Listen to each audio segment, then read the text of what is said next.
अनेक मालिकांमधून तसंच आपल्या उत्तम कॉमेडी टायमिंगमुळे ओळखली जाणारी अभिनेत्री म्हणजे हेमांगी कवी. मराठीनंतर आता हेमांगी हिंदी मालिका विश्वातही स्वतःची ओळख मिळवते. कैसे मुझे तुम मिल गए या झी टीव्हीवरच्या मालिकेत ती झळकते. या मालिकेत ती भवानी चिटणीस हे पात्र साकारते. तर नुकताच झी रिश्ते अवॉर्ड्स हा सोहळा पार पडला आणि या मालिकेसाठी तिला बेस्ट मा हे अवॉर्ड मिळालं. स्टेजवर अवॉर्ड घेताना हेमांगीने मराठीत तिच्या भावना व्यक्त केल्या.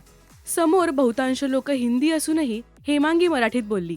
तिचा हा व्हिडिओ सध्या सोशल मीडियावर तुफान व्हायरल होतोय. तर मराठी प्रेक्षक तिचं भरभरून कौतुक करतायत. व्हिडिओ शेअर करत हेमांगी व्यक्तही झालीय.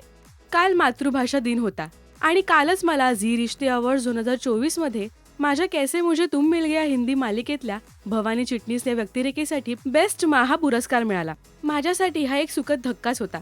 रंगमंचावर गेल्यावर कळेना कुठल्या भाषेत माझ्या भावना व्यक्त कराव्या, कारण समोर बसलेले बहुतांश लोक हिंदी भाषिक होते. मला हे माहीत असतानाही माझ्या तोंडून माझी मातृभाषा आली. ऐकणाऱ्यांची गैरसोय होऊ नये म्हणून मी नम्रपणे माफी मागून मराठीत बोलू लागले.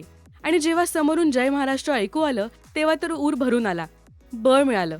त्यानंतर ज्या प्रकारे अर्जुन बिजलानी आणि हर्ष लिंबाचियाने मराठीत बोलल्यावर प्रोत्साहन दिलं तेव्हा तर आहा, खूपच भारी वाटलं.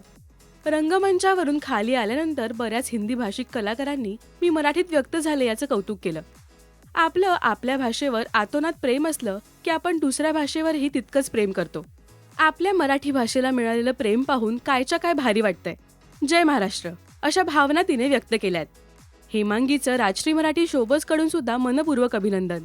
तुम्हाला या मालिकेतली हेमांगीची व्यक्तिरेखा आवडते का हे आम्हाला कमेंट्समधून नक्की सांगा. मराठी टेलिव्हिजन विश्वातील बातम्या, अपडेट्स आणि गॉसिपसाठी सबस्क्राईब करा राजश्री मराठी शोबज.